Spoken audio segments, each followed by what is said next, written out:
Merci pour l'invitation de cet Africain du Nord que je suis. Je ne me sens pas minoritaire. Tout à l'heure, il y avait Ali parmi nous. Il a dû partir pour des obligations, certainement. Mais voilà, on se sent chez nous. Donc on est africain et on est en France, comme l'a dit Monsieur le maire. La République nous réunit. Et c'est quelque chose de très important. Moi, je ne vais pas verser dans l'apologie ou dans une certaine forme de complaisance par rapport à des choses qui ont été dites et brillamment dites par un certain nombre d'intervenants. Je ne vais pas non plus être dans une position de rejet d'un certain nombre de choses.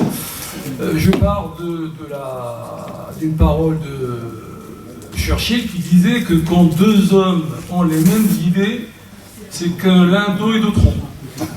Donc vous n'êtes pas de trop et je ne suis pas de trop. Du coup, en fait, beaucoup de choses qui ont été dites me rappellent la querelle des anciens et des modernes. Vous vous rappelez cette querelle au sein de l'Académie française où vous avez un représentant, un grand poète français du XVIe siècle, Charles Perrault, qui représentait les modernes, et Boileau qui représentait les anciens. Et donc l'idée c'était sur l'aspect de la tradition. Les ancêtres en fait, sont vénérables mais ne sont pas adorables. Donc il y a un héritage effectivement qui est là, qui est important, qu'il faut assumer, mais il ne faut pas non plus se mettre à genoux face à cet héritage. Donc il y a quelque chose quand même là-dessus sur lequel moi je ne partage pas tout à fait un certain nombre de positions. Est-ce que cela veut dire que finalement il ne faut pas en parler? Bien sûr qu'il faut en parler. Moi je suis enseignant, il faut en parler. Évidemment, il faut transmettre, c'est très important.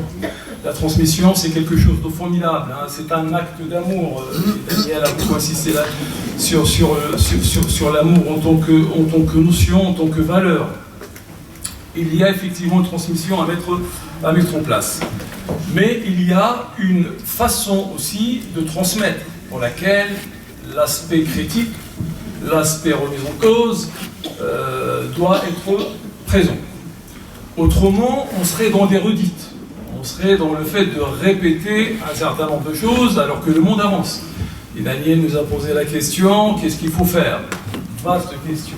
Qu'est-ce qu'il faut faire? D'abord, ne pas se redire, ne pas se répéter. Inlassablement, c'est fatigant. Ça, c'est très clair, en tout cas, dans mon esprit. Être africain, moi, je fais référence un petit peu à l'histoire. Vous vous rappelez la controverse de Valladolid, XVIe siècle. Vous avez en Inde ces colons qui viennent d'arriver, deux théologiens qui discutaient, qui débattaient pour savoir s'ils avaient une âme ou pas. Hein, s'ils avaient une âme, ils seraient convertis au catholicisme. S'ils n'avaient pas d'âme, ils ne le seraient pas. On n'en est pas là. Il faut dépasser l'acte performatif qu'on apprend en linguistique, c'est-à-dire que c'est celui qui nomme qui fait. C'est la parole qui crée. C'est pas parce qu'on a dit qu'on a qualifié quelqu'un de nègre qu'il est nègre. C'est pas parce qu'on l'a qualifié d'esclave qu'il est l'esclave. C'est pas parce qu'on l'a qualifié d'arabe avec le sens péjoratif de ce mot qu'il l'est. Donc ça, il faut faire attention avec ça, et je tiens à le dire. Alors c'est le débat en Afrique. C'est le débat, et il n'est pas nouveau, c'est les années 70, 60 et 70. Hein. Vous savez, le mouvement littéraire, artistique, la négritude, hein, Léopold Sédar Senghor a été cité tout à l'heure, l'un des fondateurs de ce mouvement culturel, littéraire, artistique, avait une certaine conception des choses, sur la beauté de l'Afrique, sur l'histoire de l'Afrique, sur l'être africain. Mais Senghor était un francophone. De l'autre côté, vous avez un anglophone, Paul Soyinka, prix Nobel de littérature, que lui, il récuse la négritude. Il parle de la tigritude. La tigritude, c'est le tigre ne se pose pas la question sur ce qu'il est. Il saute sur la proie, il la dévore. Donc c'est pas nouveau tout ce qu'on est en train de dire. Mais moi, par contre, c'est quelque chose qui m'a beaucoup intéressé. C'est le premier poète qui a pris la parole en premier. quand il a parlé de décoloniser, je ne sais pas, peut-être pas le mot que tu as utilisé, les mots et les concepts, mais c'est ça. Je vais partir de ça pour aborder en fait un concept qu'il faut décoloniser, c'est celui de l'universalisme. Ce mot tant galvaudé. Donc ma contribution est la suivante par rapport à ce mot universalisme. Il est difficile de penser la préservation et la promotion des héritages ancestraux, des traditions, donc c'est le thème de la soirée, sans passer par la case de la critique de l'universalisme, dans sa version occidentale eurocentrique, version dominante et dominatrice. Cet universalisme promeut théoriquement l'existence du pluralisme culturel et de la diversité des identités en refusant de privilégier certaines catégories de citoyens par rapport à d'autres. Or, l'histoire de la traite négrière, du colonialisme et des différents impérialismes ont jeté le discrédit sur son bien fondé moral. Dès lors, il convient de le déconstruire, non pour le rompre avec la perspective de tout universalisme, mais bien pour bâtir une nouvelle conception plus ouverte, plus inclusive, plus égalitaire et plus humaine. Je ne peux ouvrir cette perspective de la critique de l'universalisme eurocentré devant vous sans recourir à quelques grands noms de la pensée africaine contemporaine. Le premier qui me vient à l'esprit est le philosophe sénégalais Souleymane Bachir Diagne, qui développe une approche renouvelée de l'idée d'universel, en partant du modèle linguistique de la traduction, et développe une anthropologie qui repose sur l'idée de branchement, d'interconnexion, rejetant l'idée selon laquelle les cultures seraient des univers étanches dont le noyau est une langue universelle. Ainsi, dit-il, je le cite, « Lorsqu'une langue donnée se décrète incarnation de l'absolu et modèle par excellence, la question de l'universel devient celle de l'universalisme. » Autrement dit, de cet universalisme à sens unique qui profite au plus fort, cet universalisme doit être critiqué et déconstruit. L'universalité de la langue française, par exemple, est un classique de l'argumentation développée en France, depuis Antoine Rivarol et son essai sur le génie de la langue française en 1784. Rivarol répondait à une question mise en concours par l'Académie royale des sciences et belles lettres de Berlin. Qu'est-ce qui a rendu la langue française universelle? Pourquoi mérite-t-elle cette prérogative? Est-il à présumer qu'elle le conserve? Depuis lors, la langue française est devenue synonyme de l'universalité au détriment des autres langues, notamment celle des subalternes. Partons de la pensée du philosophe Merleau-Ponty, parce que ce philosophe sénégalais, évidemment, est irrigué par d'autres philosophes, et en l'occurrence Merleau-Ponty qui est français. Souleymane Bachir Diagne mobilise dans ses écrits une distinction entre deux types d'universel. Un universel de surplomb, polarisé, vertical, et un universel latéral, décentré, horizontal. Le premier, de surplomb, définit une inquiétude de tout ce qui exprime la particularité, à partir d'une position de centralité et d'hégémonie qui n'est jamais contestée. Le second, latéral, celui qui préfère, bien évidemment, se conçoit comme voyage entre les particuliers, sans point de référence absolu. Bien évidemment, notre philosophe sénégalais va développer sur énormément d'écrits cette notion d'universel latéral. En plaçant en son cœur la question des langues, Diagne conteste l'existence de langues naturelles de la philosophie, dont le territoire d'élection serait l'Europe.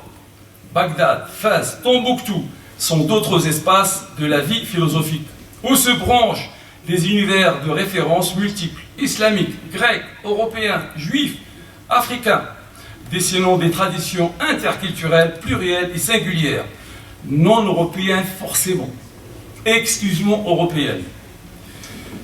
Les mouvements de translation, de transfert et de traduction entre nord et sud compliquent les routes de l'universel. Elles ne sont pas continentales et linéaires, elles sont entremêlées, enchevêtrées, traversant mer, continent, îles, déserts et forêts. Le paradigme de la traduction décrit chez notre philosophe sénégalais une nouvelle configuration de l'universel. Multiplions les géographies de la vie philosophique. Dès lors, aucune langue ne peut prétendre incarner à elle seule le logos, donc l'universel. Donc pour sortir de l'ambiguïté, de l'universalité de ce terme utilisé, donc il va privilégier le terme universel. L'universalité est connotée, occidentalisée, donc l'universel pour lui, ça serait le mot à utiliser, et donc ça va dans le sens de ce que notre poète tout à l'heure a dit sur la décolonisation des concepts. Un autre penseur qui a voulu sortir de l'ambiguïté de l'universalisme, de surplomb, ou de ce qu'il appelle, lui, l'universalisme tranquille, sûr de lui et dominateur, c'est l'afro-descendant, qu'on peut appeler autrement, Aimé Césaire. Ce chantre de la négritude avec Léon Damas et Senghor, bien évidemment. Il plaide pour un universel qui serait riche de tous les particuliers. Césaire considère qu'aucune culture n'est enfermée sur elle et en elle-même, et c'est bien du reste ce que disent les penseurs de la négritude. D'où la fracture consommée en 1956 entre Césaire et l'universalisme paternaliste et fraternaliste du Parti communiste français, auquel il avait adhéré. Le jeune député de Martinique, donc, alors, écrit sa lettre de démission qu'il a adressée au secrétaire national du PCF, Maurice Thorez. Ces arguments que je me fais un plaisir de vous citer et que je reconnais qu'ils sont toujours d'actualité sont les suivants. Il dit, Césaire, je le cite, en s'adressant à Maurice Thorez, qui parle de l'universalité du communisme et de la fraternité du communisme, il dit ceci. Nous, hommes de couleur, en ce moment précis de l'évolution historique, avons, dans notre conscience, pris possession de tout le champ de notre singularité et que nous sommes prêts à assumer sur tous les plans et dans tous les domaines de responsabilité qui découlent de cette prise de conscience. Singularité de notre situation dans le monde, qui ne se confond avec nul autre. Singularité de nos problèmes, qui ne se ramène à nul autre problème. Singularité de notre histoire, coupée de terribles avatars qui n'appartiennent qu'à elle. Singularité de notre culture que nous voulons vivre de manière de plus en plus réelle. Et Césaire de rajouter, nos voies vers l'avenir, je dis toutes nos voies, la voie politique comme la voie culturelle ne sont pas toutes faites, qu'elles sont à découvrir et que les soins de cette découverte ne regardent que nous. Sur le paternalisme universaliste, donc fin de citation, sur le paternalisme donc universaliste du Parti communiste, Césaire souligne. Il faut dire en passant que les communistes français ont été à bonne école, celle de Staline. Et Staline est bel et bien celui qui a introduit ou réintroduit dans la pensée socialiste la notion des peuples avancés et des peuples attardés. Et s'il parle de devoir du peuple avancé, d'aider les peuples arriérés à rattraper le retard, je ne sache, dit Césaire, je ne sache pas que le paternalisme colonialiste proclame une autre prétention. Quant au supposé fraternalisme, donc universel, de tous les prolétaires du monde, Césaire relève avec lucidité qu'il s'agit bel et bien d'un frère, d'un grand frère qui, imbu de sa supériorité et sûr de son expérience, vous prend la main, d'une main hélas parfois rude, pour vous conduire sur la route où il sait trouver la raison et le progrès. Or, dit Césaire, c'est très exactement ce dont nous ne voulons pas, ce dont nous ne voulons plus. Nous voulons que nos sociétés s'élèvent à un degré supérieur de développement, mais d'elles-mêmes, par croissance interne, par nécessité intérieure, par progrès organique, sans que rien d'extérieur ne vienne gauchir cette croissance, ne vienne gauchir cette recroissance, ou l'altérer, ou la compromettre. Dans ces conditions, on comprend que nous ne puissions donner à personne, et ça c'est Césaire qui parle, pas moi, délégation pour penser pour nous, délégation pour chercher pour nous, que nous ne puissions désormais accepter de qui que ce soit, fût-ce le meilleur de nous-mêmes ou de nos amis, se porte fort pour nous. Donc Césaire souligne qu'au-delà du Parti communiste, parce qu'il était lucide, Césaire, c'est pas une affaire de Parti communiste, les communautés communistes, bien évidemment, fasciné par l'universalisme, le fraternalisme, donc il était dans l'obligation, en tant qu'intellectuel engagé afrodescendant, de remettre les pendules à l'heure par rapport à son secrétaire national. Donc Césaire souligne qu'au-delà du Parti communiste, tous les autres partis de droite comme de gauche sont concernés par cet universalisme bon temps et bon teint. Et c'est ici, dit-il, une véritable révolution copernicienne qu'il faut imposer. Tant est enraciné en Europe et dans tous les partis et dans tous les domaines, de l'extrême droite à l'extrême gauche, l'habitude de faire pour nous, l'habitude de disposer pour nous, l'habitude de penser pour nous. Fin de citation. C'est sans doute là l'essentiel de l'affaire. Alors, pour conclure, Césaire utilise cette célèbre phrase que vous connaissez, si vous ne la connaissez pas, vous devez la connaître. L'heure de nous-mêmes a sonné. L'heure de nous-mêmes a sonné. Bravo. Cette diatribe d'une lucidité rare ne veut pas dire pour Césaire qu'il est désormais question de se refermer sur soi-même, dans une identité fossilisée. Il n'est pas question de ça, parce qu'il n'y a pas d'identité immaculée, originelle et sans défaut. Ce qui relève de l'essentialisme et revient à adopter une position de l'universalisme de surplomb tant combattu. Ce qu'on prend d'une main, ce qu'on refuse de l'autre main. L'identité culturelle que revendique Césaire, combien même particulière, est fécondée par d'autres cultures. Son équation est résumée dans cette phrase. Je le cite. Je ne m'enterre pas dans un particularisme étroit, mais je ne veux pas non plus me perdre dans un universalisme décharné. Car, dit-il, il y a deux manières de se perdre, par ségrégation murée dans le particulier ou par dilution dans l'universel. Césaire reçoit l'universel, comme je le cite, riche de tout, le particulier, riche de tous les particuliers, approfondissement et coexistence de tous les particuliers. Le temps est compté, bien évidemment. J'aurais pu, par exemple, parler d'Achille Mbembe, le Camerounais,